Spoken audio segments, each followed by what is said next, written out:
유튜브 방송에 나가는 게 굉장히 좋지 않아가지고 여러 가지로부터 고민을 많이 하고 있어요. 서로 좋은 기계를 바꿨는데 잘 안 되는 부분이 있어서 좀 안타깝니다. 예, 그 동물들 학교를 잠깐 소개하려고 그래요. 어떤 동물들 학교가 있는데 이 학생이 토끼와 호랑이, 공, 두더지, 참새 뭐 이런 동물들이었다고 그래요. 이 동물들에게 이제 가르치고 뭐 동물 세계의 평화를 위해서 뭐 이런 거창한 주제를 내걸고 학교를 시작했어요. 이것이 국어 시간이 되었습니다. 선생님이 오리였어요. 자, 우리 첫 시간이 됐는데 호랑이가 일과를 좀 읽어주면 좋겠어. 국어책 일과를 좀 읽어봐 그랬어요. 호랑이가 으르릉 하면서 읽었어요. 그랬더니 아니 그거 아니고 이번에는 참새가 한번 읽어봐. 그랬더니 참새가 짹짹짹짹 하면서 읽었어요. 선생님, 오리 선생님이 아니 그게 아니잖아. 꽥꽥꽥 하면서 읽어야지 했어요. 학생들이 아무도 꽥꽥 하면서 읽을 수가 없는 거예요. 이것이 음악 시간이 됐습니다. 음악 시간이 돼서 음악 선생님은 꾀꼬리였어요. 이번엔 곰이 한번 이 노래를 한번 해봐 하고 했는데 곰이 꾀꼬리 소리를 내지는 못하는 거예요. 아니 그 소리가 아니잖아. 꾀꼬리같이 해야지. 꾀꼬리 봐봐 나처럼 해봐 하고 선생님이 화를 내면서 아무리 얘기를 해도 꾀꼬리같이 하지는 못하는 거예요. 3교시는 체육 시간입니다. 이번에는 기린 선생님이요. 자, 내가 너희들에게 점프를 가르치겠다 해가지고 기린이 점프하는 모습을 보여줬어요. 이번에 두더지 네가 해봐 했어요. 두더지는 안 되잖아요. 전 그거 못해요. 그러면서 땅을 파고 들어가 버렸대요. 땅속으로요. 이렇게 며칠간 선생님들이 힘을 다해서 가르치려고 해도 학생들이 따라하지 못하는 거예요. 선생님들. 그래서 학교에서 선생님들이 모여서 의논을 했습니다. 이 아이 어떻게 하면 좋을까? 우리가 좋은 취지를 가지고 학교를 시작했는데 도무지 학교 학생들이 만족하지 않고 따르지 못하니 어떻게 하면 좋겠는가 하다가 결국 선생님들이 결론을 내기를 학생들이 잘하는 게 다 따로 있더라. 이걸 선생님들이 결론을 냈어요. 호랑이에게 풀 먹으면서 뭐 풀 먹으라고 할 수 없잖아요. 그 토끼에게 사냥은 이렇게 하는 거야. 그러면서 좋은 사냥법을 가르쳐 줄 수 없습니다. 그러니 학생들이 더 잘하는 것을 가르치자. 또 학생들이 잘하는 것을 더 잘할 수 있도록 도와주자. 학교는 그런 걸 하는 곳이어야 한다라고 생각하고 학생들에게 잘하는 것 더 잘할 수 있도록 도와줬더니 학교가 행복하고 학생들이 행복하더라라는 이야기입니다. 우리는 다 다른 사람들이요. 모든 사람이 다 사도일 수 없잖아요. 지금 오늘 특별히 11절은요. 지도자들, 교회의 리더십에 관한 리더십에도 은사들이 다 따로 있죠. 어떤 사람은 사도, 또 선지자로서의 은사, 그리고 세 번째는 복음 전하는 자의 은사, 그리고 마지막 11절의 마지막 부분은요. 어떤 사람은 목사와 교사가 사무쳤으니 했어요. 목사와 교사는요. 한 사람이 가지는 두 개의 은사입니다. 그러니까 두 가지 측면의 은사. 한 은사이지만 두 가지 측면. 하나는 목사. 오늘 우리 목사가 해당되는 얘기입니다. 목사이면서 가르치는 사람이란 말입니다. 목사이면서 가르치는 사람. 그러니까 교회 안의 리더십에 지금 사도는요. 좀 잠깐 설명을 드리자면 오늘날 사도는 존재하지 않는 은사입니다. 예수 그리스도로부터 직접 파송을 받고 미션을 예수님이 허락하신, 예수님이 맡기신 그 사명을 가지고 파송된 사람들이 사도입니다. 그 사람들의 한 가지 대단히 중요한 자격 요건은 뭐냐 하면 예수 그리스도의 복음을 선포해야 하는 사람들, 예수 그리스도의 부활을 선포해야 하는 사람이거든요. 그러니 사도들은 예수 그리스도의 부활을 목격한 사람이어야 했습니다. 그러니 예수님의 부활을 목격했던 사람들은 이제 다 죽은 지 오래된 사람들이에요. 그러니 사도의 전통은 남아있지만 그러나 사도의 은사는 지금 남아있지 않다. 소멸했다면 그래서 지금 뭐 우리 시대의 위대한 사도 어떤 사람 그러면 그 사람은 가짜입니다. 우리 성경적으로는 사도의 은사가 남아있지 않습니다. 더 이상 그 다음 선지자 지금 누구를 선지자로 부르면 그것이 옳습니까? 틀립니까? 선지자는 하나님의 말씀이 다 계시되기 이전에 있었던 은사입니다. 그러니까 구약시대에 지금 신구약 성경이 완성되지 않았잖아요. 신약시대 초기에도 신구약 성경이 완성되지 않았습니다. 그때에 하나님의 뜻을 선포하는 사람은 선지자입니다. 그런데 오늘날 하나님의 계시는요, 하나님의 말씀은 성경에 온전하고 완성된 형태로 계시되어 있습니다. 그러면 오늘날 더 이상 선지자의 직분도 남아있지 않습니다. 그래서 선지자 누구 이렇게 이야기하면 그 사람은 가짜입니다. 복음 전하는 자들은 오늘도 많이 남아있죠. 복음 전하는 선교사님들 있잖아요. 이벤젤리스트들의 사명. 어쨌든 그 선교사님들뿐만 아니라 자기 교회에서 로컬 처치를 담당하지 않고 복음 선포하는 사람들이 있습니다. 이런 분들의 은사를 복음 전하는 자라고 하고, 교회에서 목사와 교사의 그 은사를 가진 사람들이 목사님 가르치잖아요. 가르치는 거예요. 그래서 우리 그 장로교에서는요, 특별히 목사가 장로인가요, 아닌가요? 목사도 장로죠. 목사도 장로인데 다른 장로들이 할 수 없는 일을 하는 장로입니다. 티칭, 하나님의 말씀을 선포하고 성례전을 집행하는 장로입니다. 그런 사람들을 우리는 목사라고 부릅니다. 그래서 그 미국 장로교에서는 목사를 티칭 엘더라고 그렇게 부릅니다. 우리 합동집교단에서도 그 티칭 엘더라고 부르는 것으로 저는 그렇게 알고 있습니다. 자, 그 목사의 은사가 지금 이렇단 말입니다. 그러니 사람들마다 지도자들에게도 은사가 다 다릅니다. 그러니 모든 사람이 똑같은 은사를 받는 것 절대로 아니고, 그것은 이상한 일도 아니라는 말입니다. 다가 다른 은사를 가진 것이 모자란 일도 아니고 이상한 일도 아닙니다. 하나님께서 나에게 주신 달란트를 귀하게 여기고 자부심을 가질 수 있다면 그건 참 행복한 일이다 생각을 합니다. 우리가 하나님을 영화롭게 하고 사람들에게 덕을 세울 수 있는 일이라면 그것이 은사이지요. 귀한 은사이죠. 내가 그 일을 통해서 하나님을 영화롭게 할 수 있다면, 그리고 다른 사람들에게 많은 덕을 끼칠 수 있다면 은사입니다. 그런 의미에서 여러분 BMW라는 말 아세요? 예. 이제 은사인가요, 아닌가요? BMW는 좋은 차를 이야기하는 게 아니고요. Big Mouth Woman이래요. 근데 원성이 높은 분들이 있잖아요. 말을 많이 하고, 예, 교회에서 스피커 역할을 하는 반드시 여성분들뿐만이 아니라 그냥 그런 말이 있으니까 제가 하는데, 여성들만 그런 건 아니에요. 모든 사람들, 교회 가운데서 말을 퍼뜨리는 사람들 있잖아요. 이상한 말을 퍼뜨리는 사람들, 없는 말을 퍼뜨리고 말이죠. 예, 그런 분들은 은사인가요, 아닌가요? 그건 절대로 은사가 아닙니다. 우리 그 일로 하나님을 영화롭게 할 수 있나요? 아니잖아요. 그 일로 사람들에게 덕을 끼치는가요? 그것도 아니잖아요.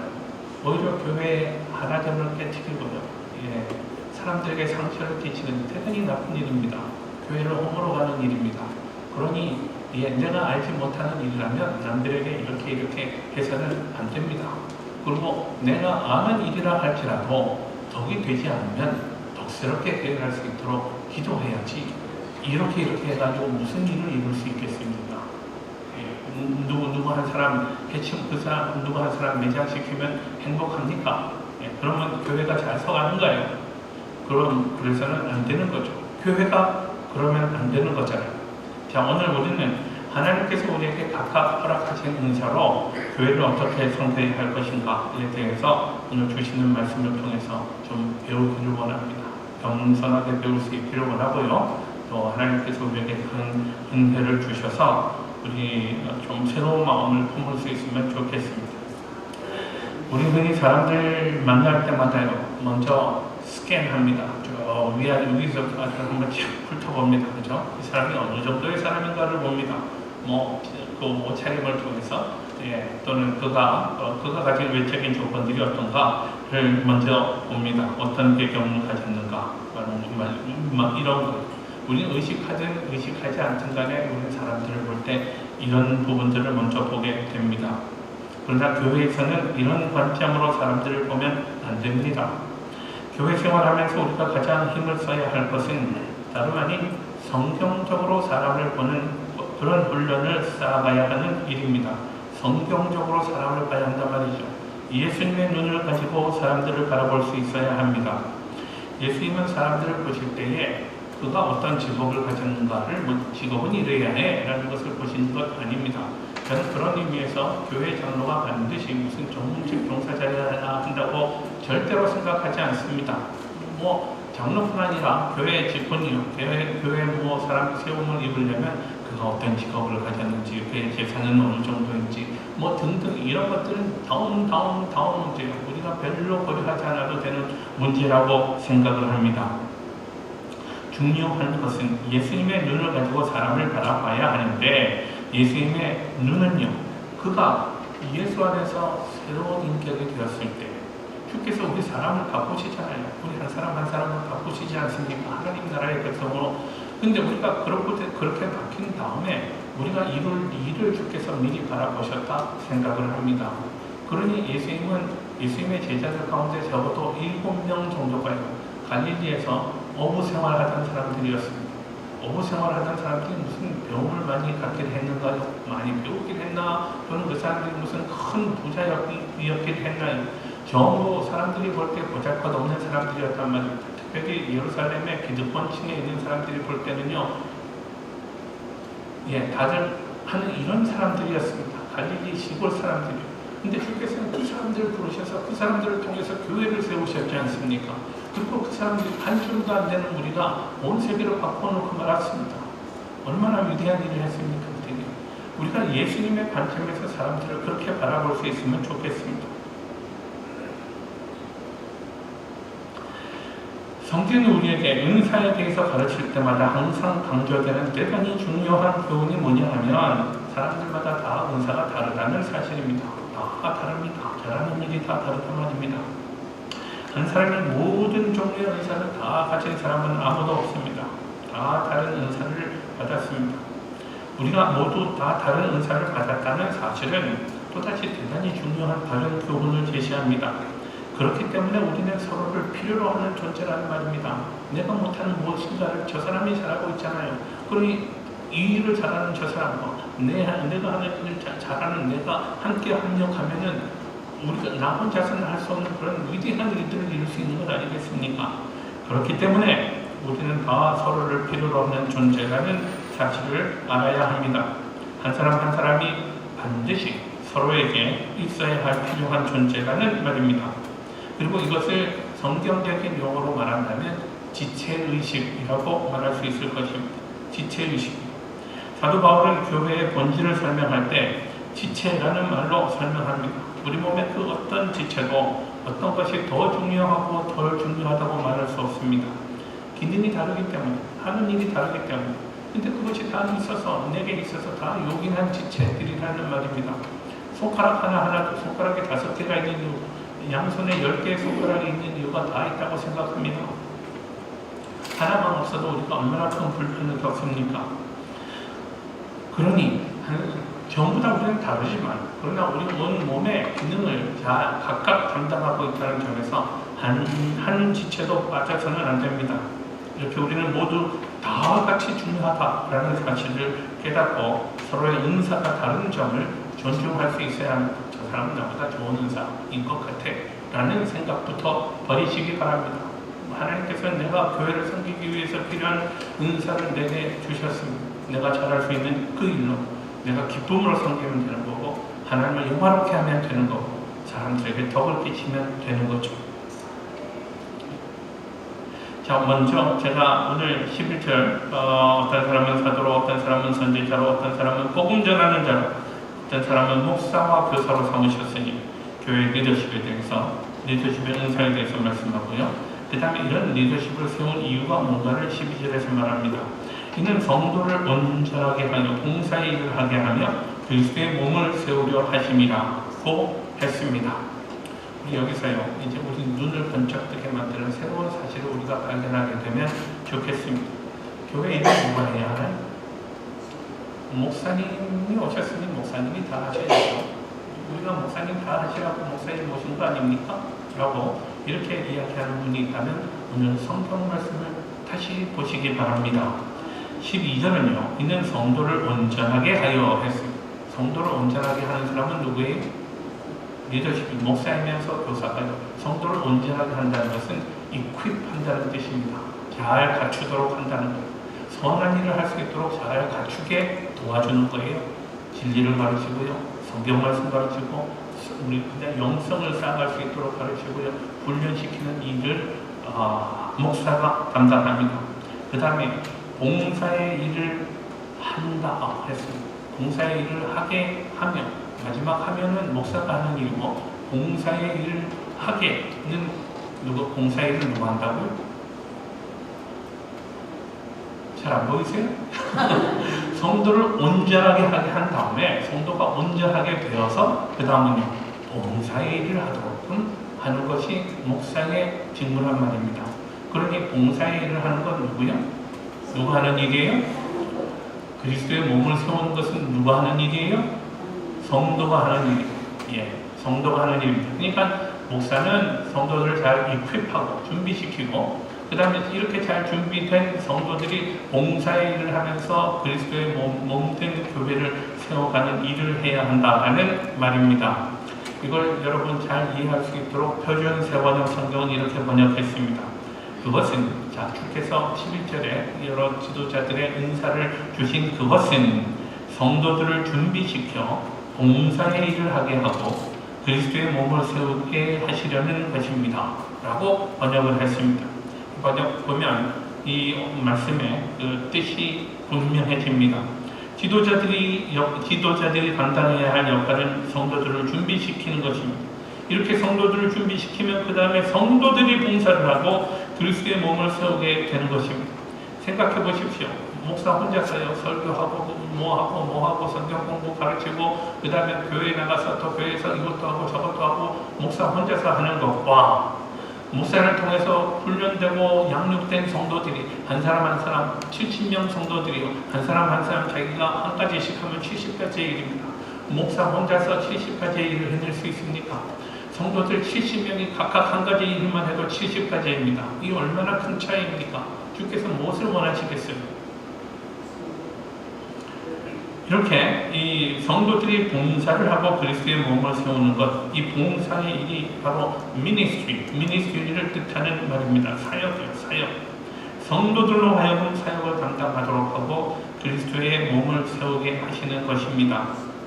말씀을 이렇게 읽을 때 한 가지 분명해지는 사실은 교회에서의 모든 섬김과 사역의 주체가 누구라고요? 우리들 자신이라고요. 우리 한 사람 한 사람. 다른 누구가 아니라 목사님이 아니고 또는 우리 장로님들 몇 분 정부가 교회에서 죽어라 교회 다 감당해야 하는 것 아니고요. 바로 내가 사역의 주체가 되어야 한다라는 말입니다. 달리 얘기하면 우리 교회에서 펼치는 모든 사역이 여러분 한 사람 한 사람의 노력 여하에 따라서 성공하기도 하고 실패하기도 한단 말입니다. 모든 사람이 함께 달려들어서 기도하고 힘을 쓰면 성공하는 것이고요. 어떤 사람이 팔짱 끼고요, 자꾸 발 걸고 그런 사람들 있잖아요. 내가 안 하면 발을 거는 사람이 꼭 있어요. 그런 사람도 못하게 만드는 사람들이 한쪽에서 팔짱 끼고 한쪽에서 다른 소리 하고 그러면은 그 사역에 성공할 수 있습니까? 우리 교회가 그렇다는 것이 아니라 교회마다 그런 사람이 있다는 얘기입니다. 예, 이런 사람들을 우리가 분별할 수 있어야죠. 누가 사역을 가로막는가를 여러분들이 분별할 수 있으셔야 합니다.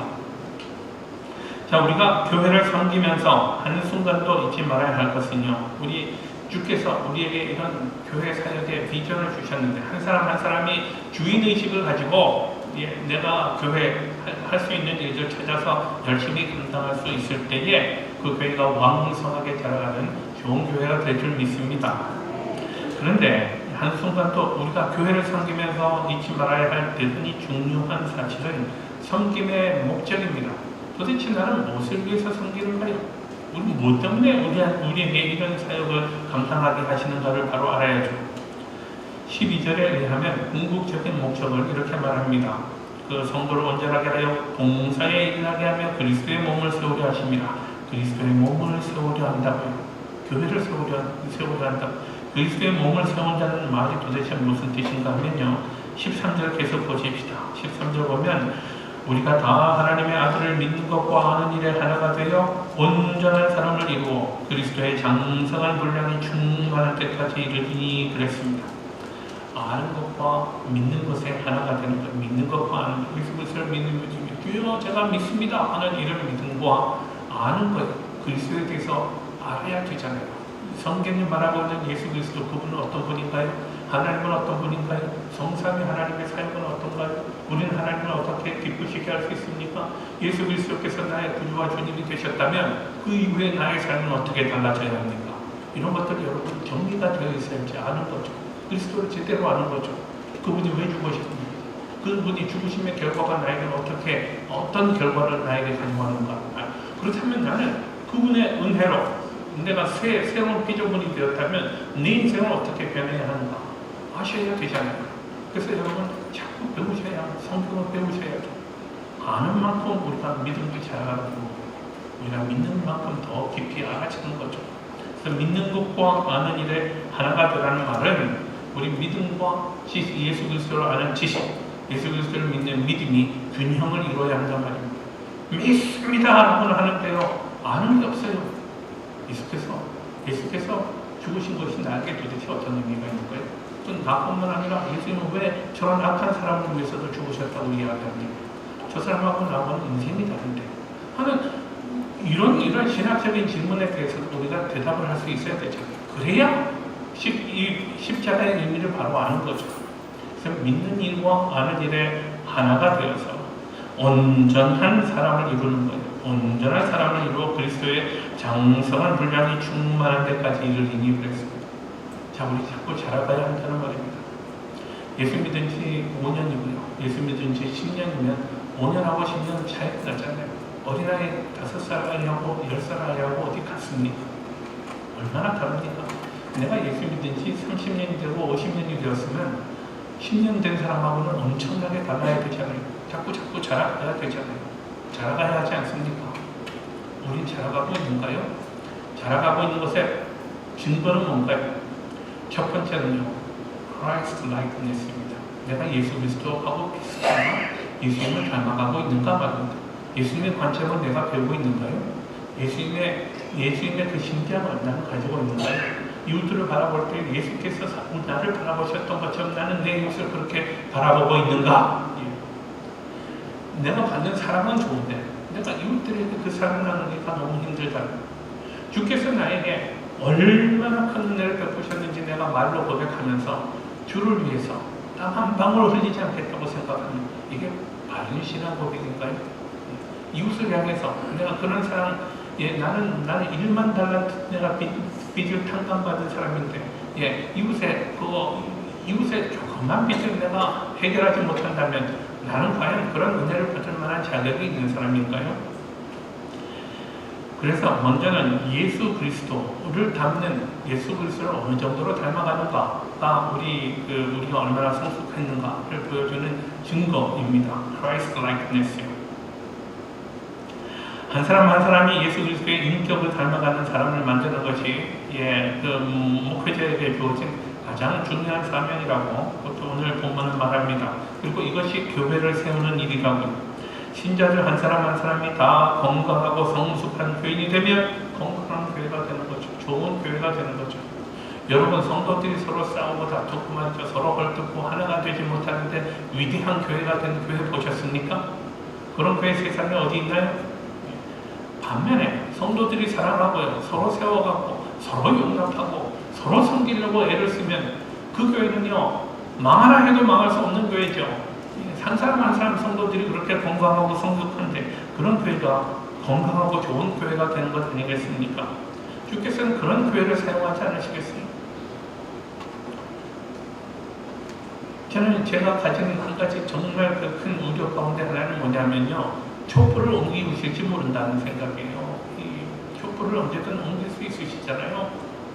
계시록에 말씀이요, 섬찟한 말씀 아닙니까? 촛불을 옮기는 거예요. 넌 도무지 쓸데없구나. 차라리 내가 차갑든지 뜨겁든지 해라. 내가 미지근하니 내 입에서 너를 토하여 내리라 라고 하시는 그 말씀을 우리가 견뎌낼 수 있겠는가 말입니다. 주께서 우리를 토해내시면 어떡하죠? 소망이 있나요? 그래서 한 사람 한 사람이 건강한 교회, 좋은 교회가 되어야 하지 않겠는가 생각합니다. 봉사에, 우리가 행하는 모든 봉사의 초점이 어디 있어야 한다고요? 교회는 수도 없이 많은 사역들이 있습니다. 그런데 그 어떤 일도 사역 그 자체가 목적이 되어서는 안 됩니다. 뭐 그러자면 한 번씩 일 시킬 때마다 사람들이 지쳐가지고 모든 에너지가 소진되고 말 것입니다. 예를 들어서 단기 선교를 한번 보십시다. 단기 선교. 규모 있는 교회들은 전부 단기 선교 다녀옵니다. 그죠? 예, 단기 선교 한 번씩 다녀오는데요. 그런데 이렇게 가서 선교사님들 사역을 우리가 눈으로 보고 또 그곳에서 함께 좀 도움도 되고요. 우리가 그 사역에 참여해 보는 것이 대단히 귀중한 경험입니다. 근데 이 일을 하면서요, 나도 단기 선교 한번 다녀와 봤는데 라는 마음을 가지게 되면 이런 에리튜드는 옳지 않다는 말이죠. 나도 단기 선교 한번 다녀왔는데 교회에서 뭔가 중직에 오르려면 단기 선교는 한번 이 과정을 거쳐야 하니까 하는 이런 태도로 단기 선교 다녀오면 옳지 않다 말이죠. 이런 섬김을 통해서 남들의 인정받고 내 마음에도 뭔가 만족한 그런 느낌이 좋아서 한다면, 그리고 그러니까 별로 내 마음에 이런 사역을 통해서 큰 기쁨이 얻어지는 거 아니고요. 그냥 뭔가 애야하기 때문에 갔다 오면요, 이 사람은 굉장히 지칩니다. 한번 갈 때마다 마음에 부담이 생기고요. 그래서 선교 그 교회마다 단기 선교팀 꾸리기가 쉽지 않은 교회가 있어요. 우리가 언제 가려고 합니다. 여러분 신청해 주십시오 하는데 사람들이 신청하지 않아요. 그래서 아이고 몇 달 미뤘습니다. 그러다가 올해는 넘기고 다음 해에 가야 되겠습니다 하는 교회들이 많습니다. 그런 이유가 뭡니까? 다들 기쁨으로 하지 않고요. 뭔가 다른 동기 때문에 하는 거죠. 이런 섬김을 통해서 예수의 이름으로 사랑을 나누고 그들을 예수의 이름으로 섬기는 것, 그리고 궁극적으로 그들이 예수님을 만나게 하고 예수님 닮는 사람들로 세우는 것, 이것이 섬김의 목적이 되어야 하는데, 이런 목적을 우리가 분명히 하지 않고 봉사를 잘하는 데만 관심을 가진다면, 또 다른 동기 있잖아요. 다른 동기로 관심을 가진다면 우리는 반드시 지치고 맙니다. 이런 섬김은 계속될 수 없습니다. 교회에서의 모든 사역이 그렇습니다. 내가 하는 일에 어떤 궁극적인 목적을 느끼지 못한다면 지치고 마는 거죠. 짜증이 납니다.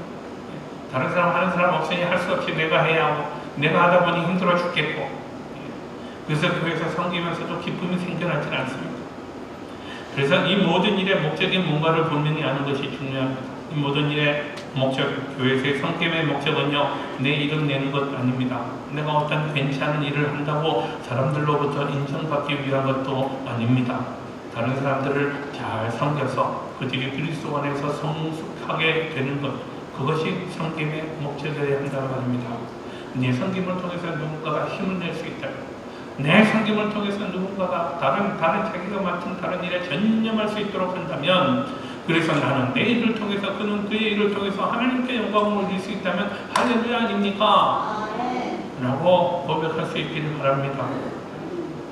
그러므로 나에게 주어진 은사로 내가 봉사할 때에 내가 어디서 일하든, 교회 어디서 일하든, 교회 규모 있는 교회마다 제일 힘들어하는 일이 주차장 사역이에요.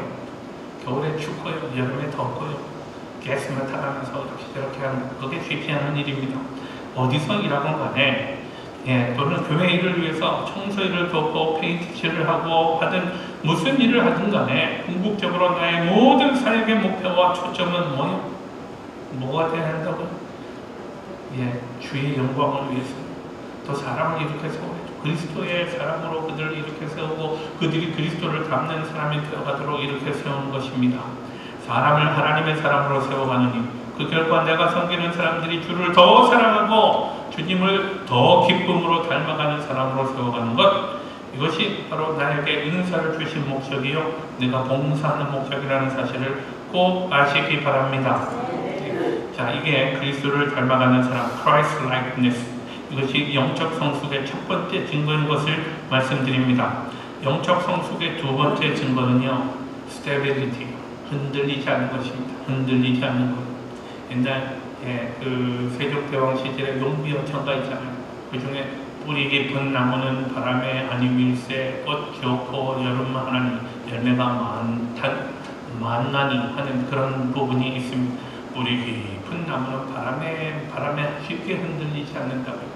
여러분, 우리가 그리스도를 믿는 일과 아는 일에 하나가 되어서 뿌리 깊은 성도들이 계시면 좋겠습니다. 누가 여기서 뭐라 하면 그리를 쏠리고요, 저기서 뭐라 하면 저리를 쏠리고요. 지금 요즘도 우리 유혹이 얼마나 많습니까? 유혹이 거짓 선지자들의 유혹이 여기저기서 나타납니다. 어떤 사람들은 예수의 이름으로 기적을 행하기도 합니다만 그들의 이익을 추구하는 사람들이 많습니다. 그러니 누가 진짜인지 가짜인지 잘 알지도 분별하기도 쉽지 않은 세상이에요. 그러나 이 세상 속에서 이런 세상과 이런 교회 속에 살아가면서 흔들리지 않기를 원합니다. 쉽게 요동하지 않는 믿음 있잖아요. 요동하지 않는 믿음,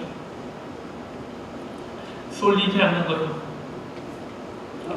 누가 이 말을 전 어느 교회든 정치에 굉장히 능한 분들이 있어요. 정치에 능한 분들.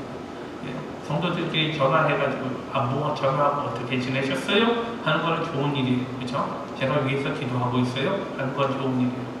근데 사람들을 선동하고 사람들을 자꾸 이렇게 저렇게 흔드는 사람들이 있다면 그건 대단히 옳지 않은 일이에요. 그리고 그런 사람들한테 흔들리지 않는 것이 너무너무 중요합니다. 모르는 말에 쉽게 흔들리지 마시고요. 그러기를 바래요. 자, 영적 성숙의 두 번째 증거는요, 흔들리지 않는 거라고 그랬어요.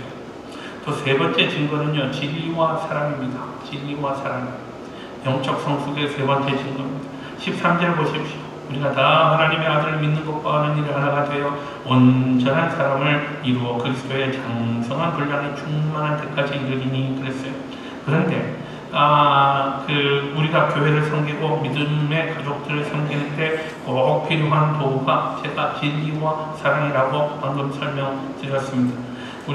아까 제가 14절 보면 이는 우리가 이제부터 어린아이가 되지 아니하며 사람의 속임수, 우리를 속이는 사람들의 말이 얼마나 현란한지 몰라요. 간사한 유혹이 있어요. 또 온갖 교훈의 풍조에 여기서 이상한 이단들 이야기들이 있잖아요. 들으면 다 그럴듯한 것 같아요. 그런 교훈의 풍조에서 밀려서 요동하지 않는 것, 이게 스테빌리티라고 말씀을 드렸어요. 함부로 이렇게 흔들리지 않는 것이고, 그 다음에 15절 보면 오직 사랑 안에서 참된 것을 하여 라고 말합니다. 지금 사랑과 참된 것이 나와요. 근데 참된 것을 하라는 말은요, 진리를 말하라는 것이에요. 진리를 말하라는 것, 거짓말하지 말라는 것입니다. 그러니까 지금 진리와 사랑이 15절에서 제시되고 있습니다. 진리와 사랑이요. 이게 말씀드렸듯이 영적 성장의 세 번째 증거라고 말씀을 드립니다. 우리가 교회를 섬기는 데 있어서 이 두 가지가 꼭 있어야 한다고요. 성도들이 세상을 바꿀 수 있는 능력을 가졌다고 말하는데, 그 능력이 뭡니까? 만약에 우리가 세상을 바꿀 수 있다면 그것은 우리가 세상이 경험할 수 없는 사랑이 우리에게 있기 때문입니다. 사랑이요.